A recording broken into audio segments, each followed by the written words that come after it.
चलो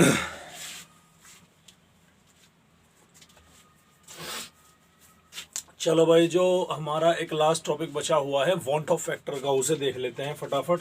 और इसको रिकॉर्ड करने का मतलब ये है भाई, क्योंकि यार अब डिजिटल ऑनलाइन क्लास में मुझे पेन टैबलेट की आवश्यकता थी उसको करने के लिए, अभी वो मेरे पास अरेंज नहीं हो पाया है।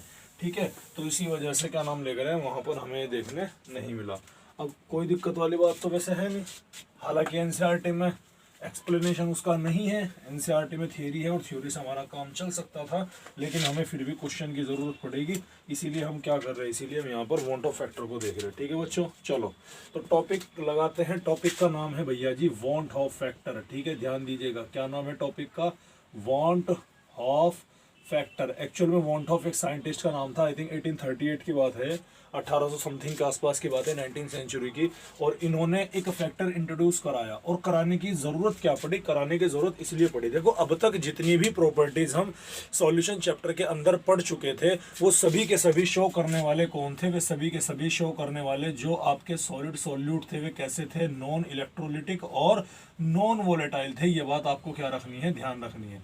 मैं कह रहा हूं अगर कोई भी आपका सॉलिड सॉल्यूट है तो वो कैसा था, वो आपका नॉन इलेक्ट्रोलाइटिक और नॉन वोलेटाइल सॉल्यूट था। समझ में आया बात आपके? तो किसी भी उसके अंदर अभी तक जो हम पढ़ रहे थे वो क्या था बच्चों, वो था नॉन इलेक्ट्रोलाइटिक और नॉन वोलेटाइल सॉल्यूट। जैसे कि आपका यूरिया हुआ, जैसे कि क्या हुआ भैया जी, ग्लूकोज हुआ, जैसे कि फ्रक्टोज हो गया, जैसे कि आपका ये मतलब ये डिफरेंट डिफरेंट जो चीज़ें होती हैं ये सभी के सभी क्या थी, सभी के सभी नॉन इलेक्ट्रोलाइट थे। लेकिन what about KCl, what about NaCl? अगर मैं बात करता हूँ किसके बारे में, अगर मैं बात करता हूँ भैया जी केसीएल के बारे में, NaCl के बारे में, तो ये क्या होते हैं, ये दोनों के दोनों इलेक्ट्रोलिटिक या आयनिक होते हैं। समझ में आ गई बात? और अगर हमने गलती से भी पहले किसी भी रिलेशन में नॉन इलेक्ट्रोलिटिक सॉल्यूट की जगह ये आयनिक कंपाउंड यूज कर लिया तो हमारी कॉलिगेटिव प्रॉपर्टीज में क्या आ जाएगा बच्चों, चेंज आ जाएगा। क्यों आ जाएगा, मेरी बात ध्यान से सुनिएगा कि कॉलिगेटिव प्रॉपर्टीज जो डिपेंड करती है वो डायरेक्टली किसके ऊपर डिपेंड करती है, वो डिपेंड करती है क्वांटिटी ऑफ सॉल्यूट के ऊपर। आई बात समझ में? Colligative property depends on quantity of solute, ये बात तो हमसे छिपी हुई नहीं है। अब इसका मतलब ये हुआ अगर हमारी सॉल्यूट की क्वांटिटी बढ़ेगी कॉलिगेटिव प्रॉपर्टीज भी बढ़ती है। और क्वांटिटी हम मेजर किसके अंदर करते हैं,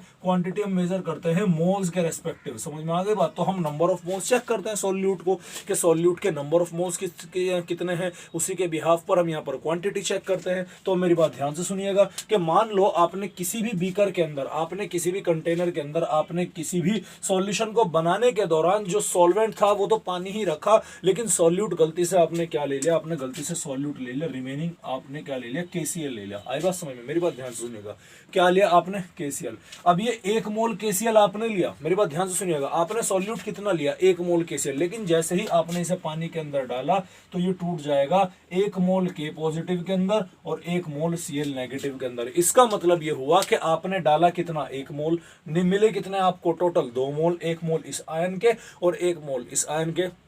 याद करो, colligative property totally depends upon quantity of solute, nature of solute से कोई लेना देना नहीं है, क्वांटिटी से लेना देना है। तो डाल आप क्या रहे हैं, 1 मोल डाल रहे हैं, मिल आपको कितना रहा है, 2 मोल देखने मिल रहा है। क्या यहाँ पर क्वांटिटी चेंज नहीं हुई, क्या यहाँ पर कॉलिगेटिव प्रॉपर्टी चेंज नहीं हुई, बिल्कुल हुई। अरे ये तो बड़ा झोल हो गया, फिर करना क्या है, कुछ नहीं करना। चलो अब देखिएगा कैसे कॉलिगेटिव प्रॉपर्टी चेक होती है, मेरी बात ध्यान से सुनिएगा। तो कॉलिगेटिव प्रॉपर्टी का जो हमारे पास में रिलेशन आता है वो आता है हमारे पास में ऑब्जर्व्ड मोलर मास अपॉन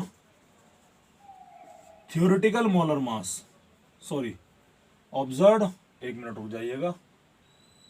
चलो अभी ये आई का फॉर्मूला है, ये आई का फॉर्मूला है, कॉलिगेटिव प्रॉपर्टीज का नहीं है। अभी हम इसको थोड़ा सा समझने की कोशिश करेंगे बाद में। पहले हम देख लेते हैं कि वांट ऑफ फैक्टर को हम डिटरमाइन करते हैं किससे भैया जी, आई से, स्मॉल आई से डिटरमाइन किया जाता है, और इसी को हम यहाँ पर देखने वाले हैं। ठीक है बच्चों, चलो अब इमेजिन करते हैं कि t = 0 पर, t = 0 पर देखिएगा, ध्यान से देखिएगा, बड़े ही ध्यान से देखिएगा कि t = 0 पर मान लो, लेट अस सपोज, लेट से मान लिया हमने कि हमें यहाँ पर कितने मोल डाले, हमने 1 मोल डाला कि नहीं डाला, तो हमें यहाँ पर कितने मिलेंगे 0 मोल, इसके 0 मोल, इसके कोई दिक्कत वाली बात नहीं है। लेकिन it is equal to after time period के क्या ये 1 मोल KCl रहेगा क्या सॉल्यूशन के अंदर, नहीं रहेगा, तो ये 0 हो जाएगा, ये कितना हो जाएगा 1, और ये कितना हो जाएगा 1। और ये तो मैं आपको ऑलरेडी पहले भी बता चुका, ये तरीका तो इक्विलिब्रियम वाले पोर्शन में हम देख चुके हैं। तो अब बताइएगा, अब मेरी बात ध्यान से सुनिएगा, अब आपको टोटल क्वांटिटी ऑफ सॉल्यूट की कितनी मिल रही है, यहाँ पर 2 मिल रही, डाली आपने कितनी थी, 1 डाली थी, तो आई जो थी आपने वो क्या था, वो था ऑब्जर्व्ड क्वांटिटी। मेरी बात ध्यान से सुनिएगा, ऑब्जर्व्ड क्वांटिटी अपॉन आपकी क्या थी, थ्योरेटिकल क्वांटिटी। समझ में आ गई बात, क्लियर है।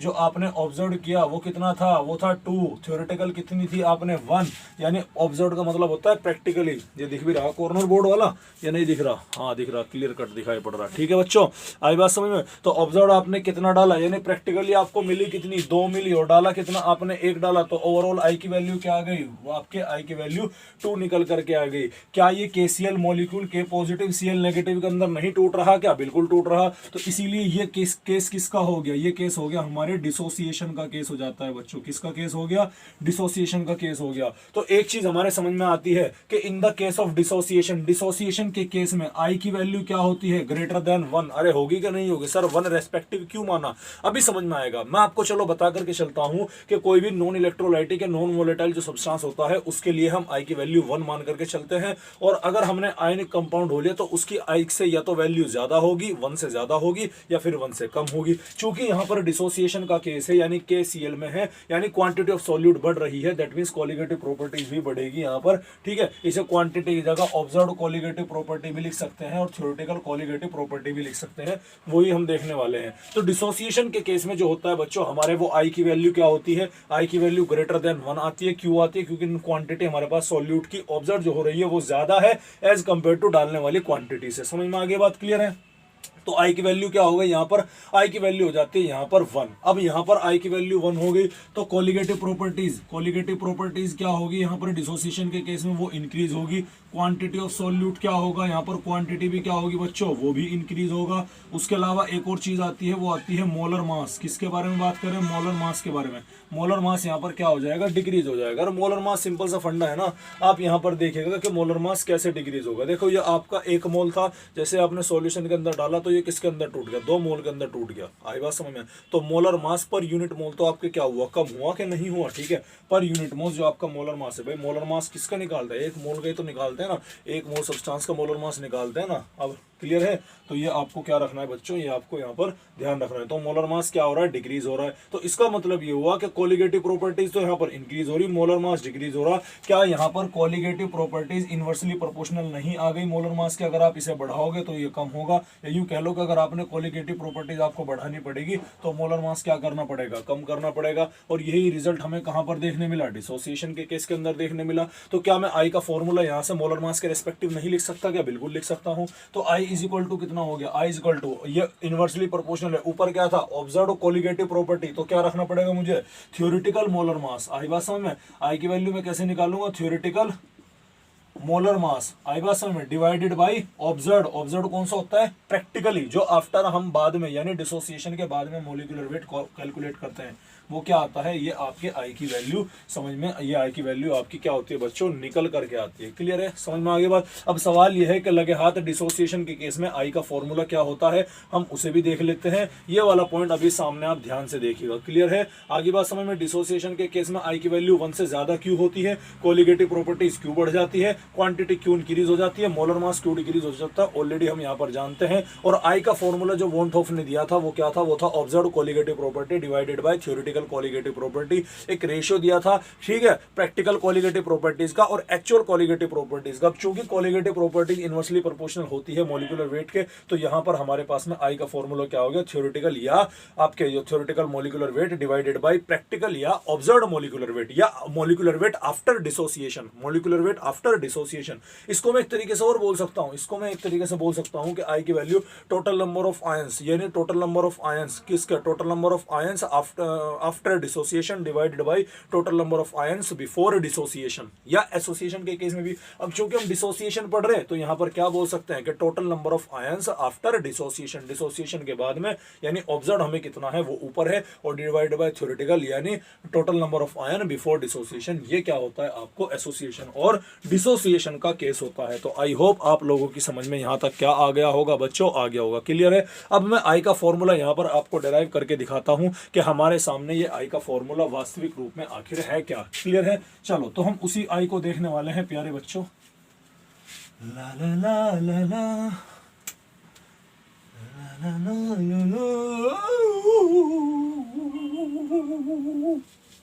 चलो बच्चों,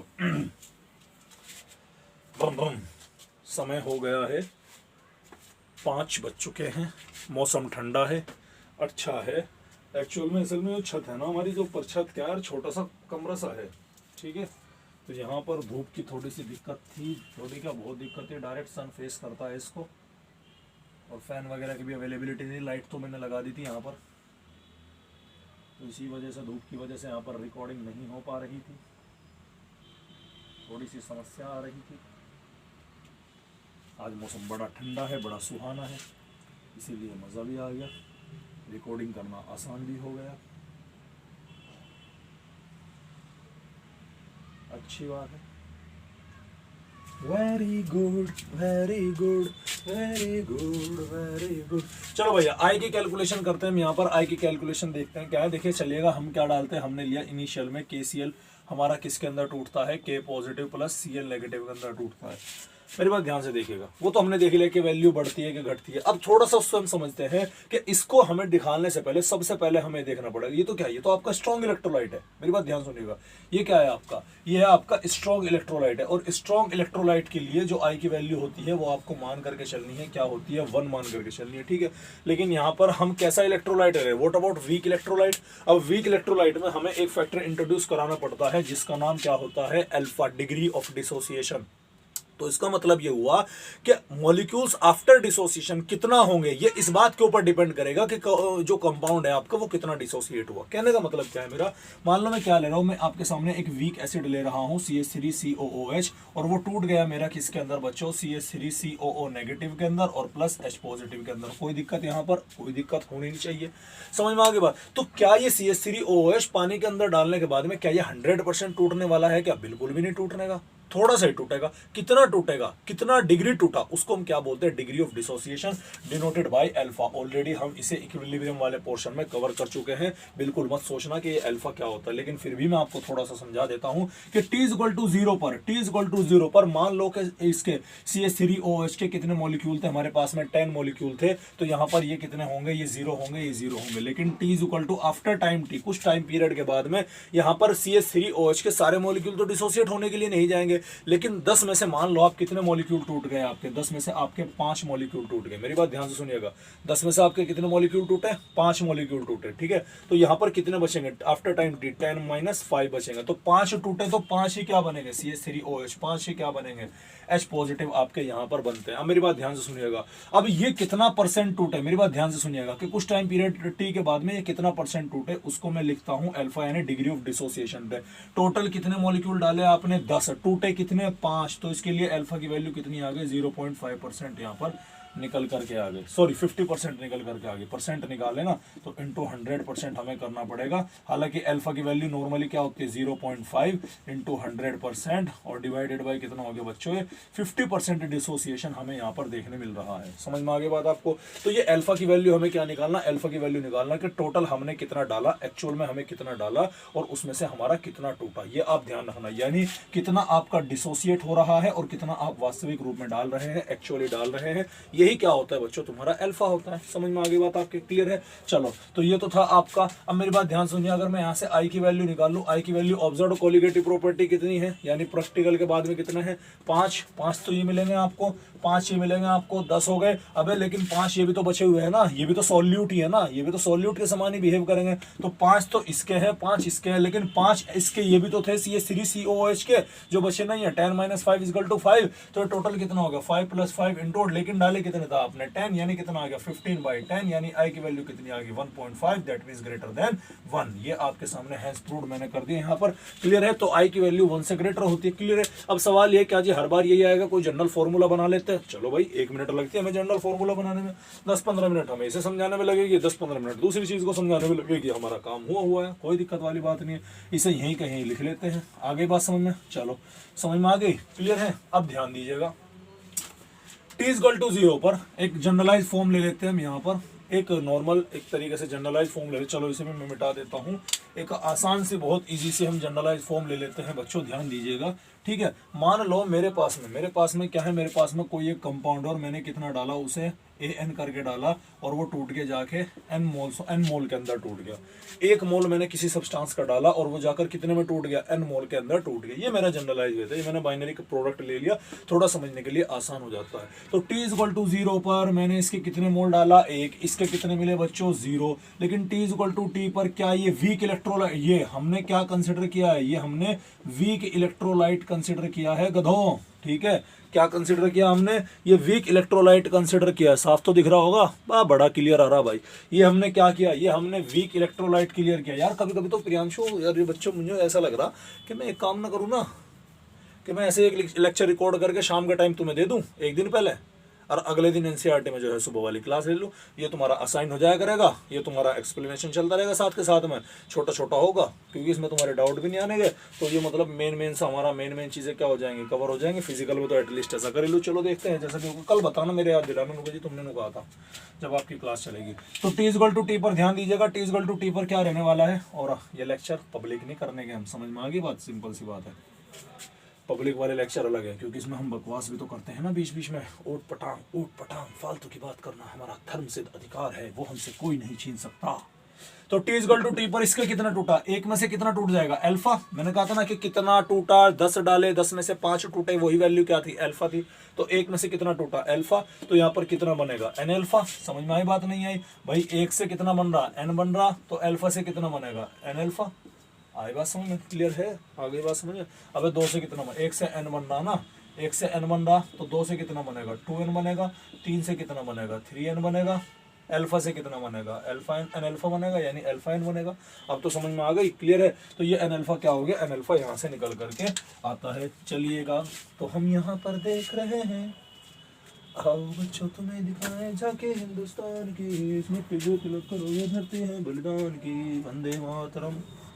चलो अब इधर ध्यान दो। अब हम क्या क्या निकालेंगे, अब हम निकालेंगे आई की वैल्यू। हम जानते हैं आई की वैल्यू ऑब्जर्व्ड कोलिगेटिव प्रॉपर्टी, भाई ये वैल्यू कुछ भी आएगी लेकिन ऐड तो हमें इसी में ही करनी। तो आई की वैल्यू कितनी हो जाएगी, 1 - अल्फा प्लस n अल्फा और डिवाइडेड बाई 1। ये क्या हो गया, जनरलाइज वे में आई का फॉर्मूला हो गया। 1 को लिखो या ना लिखो, तो ये क्या हो गया, ये हो गया आई = 1 - alpha plus n alpha. Clear है? ये वैल्यू आई की वैल्यू कब निकल करके आती है बच्चों, ये आई की वैल्यू निकल करके आती है तब जब आपका वॉन्ट ऑफ फैक्टर इस्तेमाल किया जाता है, मतलब आपका डिसोसिएशन के केस में जब आपका यूज किया जाता है, यानी जब कंपाउंड आपका क्या हो रहा हो, डिसोसिएट हो रहा हो, तब उस कंडीशन में हम क्या निकालते हैं बच्चों, तब उस कंडीशन में हमारा जो आई का फॉर्मूला होता है वो होता है 1 - अल्फा प्लस n अल्फा। क्या लास्ट में कॉर्नर वाला बोर्ड दिख रहा? हाँ बिल्कुल दिख रहा। चलो अब मैं एक काम कर देता हूँ, ये था हमारा डिसोसिएशन का केस, और कितना टाइम हो गया इसे डिसोसिएशन को करते हुए हमें, डिसोसिएशन हो गया हमारा 17 मिनट के अंदर। और सर इतना बड़ा, अबे 2x स्पीड पर करके देख लो, समझ में आ जाएगा। क्लियर है?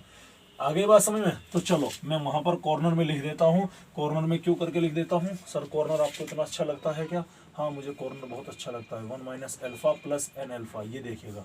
ठीक है, ये हमारा क्या आया, ये हमारा आया इन केस ऑफ डिसोसिएशन। आई की वैल्यू कब निकल के आई गधों, ये आई डिसोसिएशन के केस में निकल करके आए। What about association? अब हम बात करते हैं किसके बारे में भैया जी, एसोसिएशन के बारे में। ठीक है बच्चों, एसोसिएशन के बारे में हम बात करते हैं। तो एसोसिएशन में हम क्या देख रहे हैं, एसोसिएशन फॉर एग्जांपल जैसे आपने पढ़ा होगा कि अगर आपने क्या डाला, अगर आप एसिटिक एसिड को CH3COOH के क्या डालते हो, बेंजीन के अंदर डालते हो, किसके अंदर डाल दे देते हो, बेंजीन के अंदर डाल दे देते हो, तो बेंजीन क्या हो जाता है, बेंजीन आपका डाइमराइज हो जाता है। ये तो 2 मोल है, ये क्या मिला आपका, 1 ही मोल मिलता है। तो इसका मतलब क्वांटिटी घट गई कि नहीं घट गई, कोलिगेटिव प्रॉपर्टीज भी कम हो जाएगी कि नहीं हो जाएगी। चलिएगा देखते हैं, शुरुआत करते हैं। क्या है यहाँ पर सिंपल सा फंडा क्या है, देखिएगा। इमेजिन करते हैं कि हम सभी चीजें निकाल लेंगे यहाँ पर। देखो अगर मैं शुरुआत की बात करूं, शुरुआत में मान लो मैं यहाँ पर, ध्यान दीजिएगा, मैं यहाँ पर कह रहा हूं कि ये CH3OH क्या रहा, ये 100% मान लो 1 मिनट के लिए मान लो 100% क्या हो रहा, डाइमराइज हो रहा। तो मान लो मैंने यहाँ पर T=0 पर यहाँ पर कितने मॉलिक्यूल ले बच्चों, मैंने यहाँ पर T=0 पर कोई भी एक सब्सटेंस था, ये जिसके मैंने 2 मोल डाले, और मैंने अब ये बोल रहा हूँ कि यहाँ पर 2 मोल ना डाल के मैंने इसके कितने मोल ले लिए, 100 मोल ले लिए। तो T=0 पर कितना डाइमराइज होगा, 0 होगा।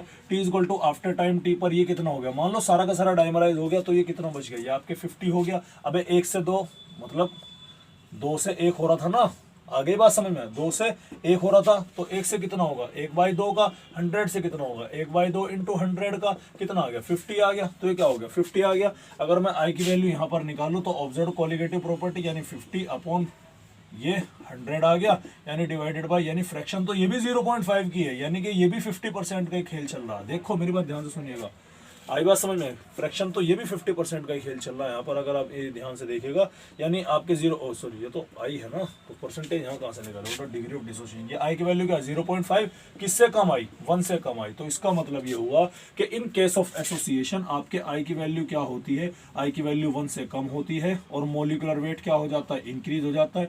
देख लो ना यहाँ पर केवल इसके एक उसका, भाई सिंपल सी बात है कि मोलिकुलर वेट ये जुड़ गए ना, अगर जुड़ गए, आगे बात समझे, तो मोलिकुलर वेट क्या हो गया, इंक्रीज हो गया, कोलिगेटिव प्रॉपर्टी क्या हो गई, डिक्रीज हो गई। क्यों हो गई, क्योंकि क्वांटिटी ऑफ सॉल्यूट कम हो जाती है। समझ में आ गई बात, क्लियर है। आई की वैल्यू वॉट ऑफ फैक्टर क्या आता है, ये कम हो जाता है। ठीक है बच्चों, तो ये क्या है आपका, ये होता है आई की वैल्यू, ये मोलिकुलर वेट होता है, और ये क्या होता है, कोलिगेटिव प्रॉपर्टीज होता है। कोई और चीज तो नहीं रहेगी हमारी, नहीं कोई और चीज नहीं रह गई।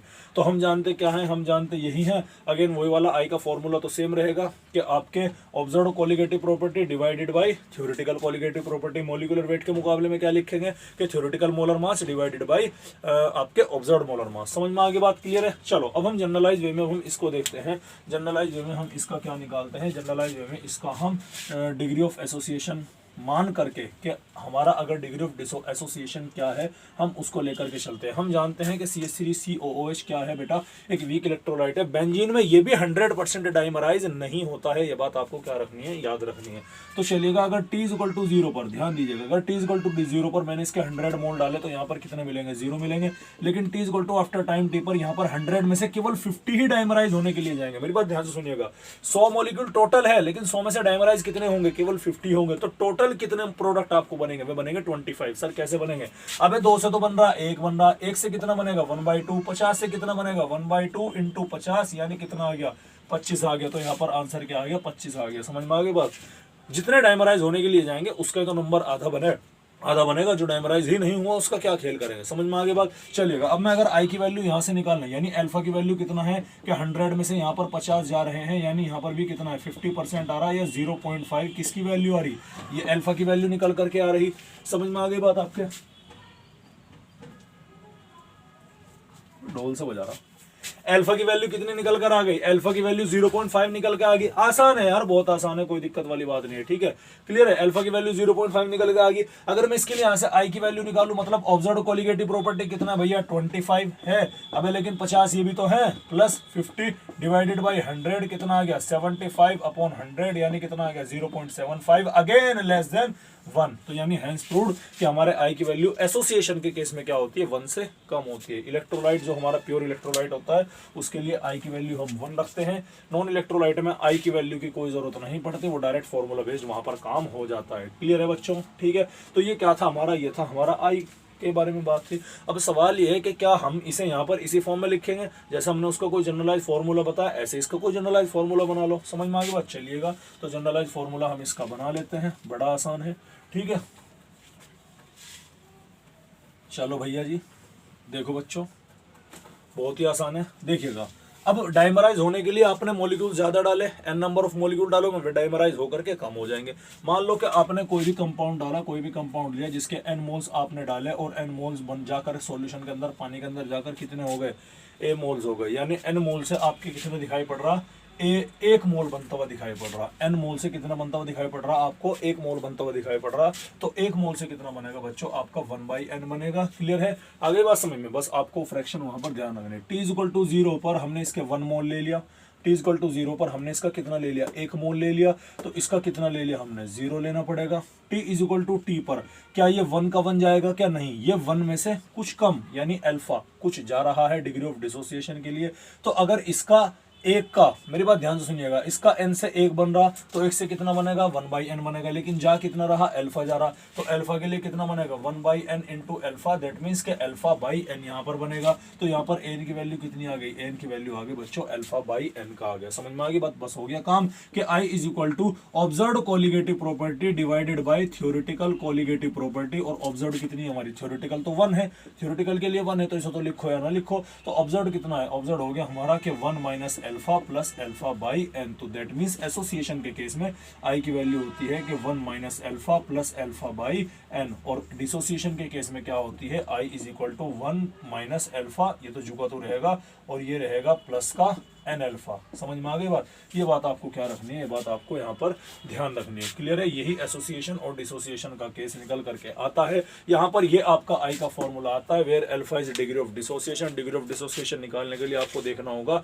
कि आप कितने मॉलिक्यूल पार्टिकल के कितने मोल्स यहाँ पर डाल रहे हैं और कितने यहाँ पर टूट रहे हैं। अल्फा की वैल्यू आपको परसेंटेज के फॉर्म में 50%, 40%, 30% किसी भी तरह से करके दे सकता है वो, लेकिन हम यहाँ पर क्या रखेंगे, परसेंट के फॉर्म में नहीं रखते हम यहाँ पर। मान लो 50% है तो कितना हो गया 0.5, 40 है तो कितना हो गया 0.4, 30 है तो कितना हो गया 0.3, ये 0 पॉइंट की समथिंग की रेंज में। भाई 50% कैसे आया होगा, 100 में से 50 टूटे और उसका परसेंटेज मैंने निकाल दिया तो कितना आया, 50% आया ना निकल के। तो यहाँ पर कितना आ गया 0.5, तो अल्फा की जगह क्या रखेंगे 0.5, 0.4, 0.3, तो पॉइंट वाली वैल्यू हम यहाँ पर रखेंगे।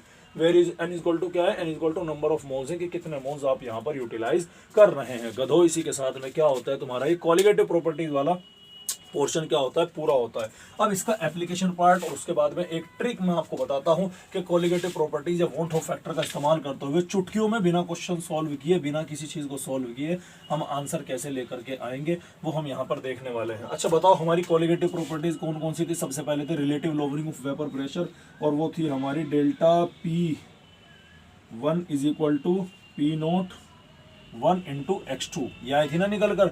और इसमें हमने क्या निकाला था, इसमें हमने निकाला था कि डेल्टा P1 अपॉन P01 बराबर ये क्या आ गया था हमारा x2 किसका था, मतलब सॉल्यूट का आया था निकल के। क्लियर है, एक तो हमारा निकल गया था, दूसरा आया था हमारा delta TB is equal to MKB आया था क्या, तीसरी आई थी delta TF is equal to MKF, और चौथी आई थी हमारी pi is equal to CRT। Clear है, अब ये किसके लिए था, ये था कि नॉन इलेक्ट्रोलाइटिक कंपाउंड के लिए। याद रखिएगा I इज इक्वल टू 1 किसके लिए होता है, इलेक्ट्रोलाइट के लिए होता है। I की वैल्यू हमें जरूरत, I हमें आया ही कब था, जब हमने कंपाउंड इलेक्ट्रोलाइटिक लिया। नॉन इलेक्ट्रोलाइटिक के लिए I का कोई रोल नहीं है। I की वैल्यू ग्रेटर देन 1 कब होगी, ग्रेटर देन 1 होगी डिसोसिएशन के केस में।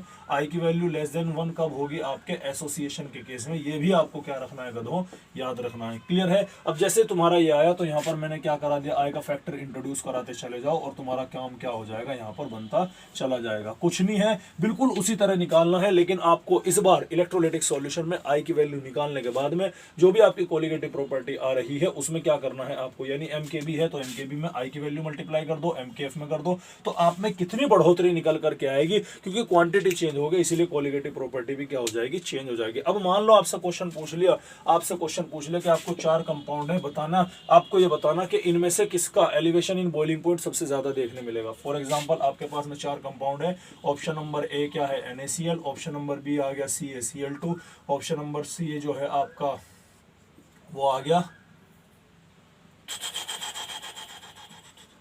MgCO3, ऑप्शन नंबर डी आ गया आपका यूरिया। आपको बताना है कि 4 ऑप्शन है, इन चारों में से एलिवेशन है, और ऐसे क्वेश्चन मिल जाते हैं आपको। अब आप क्या करोगे, अलग अलग का निकाल के देखोगे या नहीं। अबे नंबर ऑफ आयन देख लो, n equal to number of ion, जिसका नंबर ऑफ आयन जितना ज्यादा उसका खेल उतना ही ज्यादा। तो ये क्या, ये दो, यहाँ पर 2 आयन है, यहाँ पर 3 आयन मिलेंगे, यहाँ पर 2 आयन मिलेंगे, यहाँ पर कोई आयन नहीं है, तो ये भी सबसे ज्यादा किसके आयन है, इसके आयन है। तो आई की सबसे ज्यादा आई की वैल्यू किसकी होगी, इसकी होगी।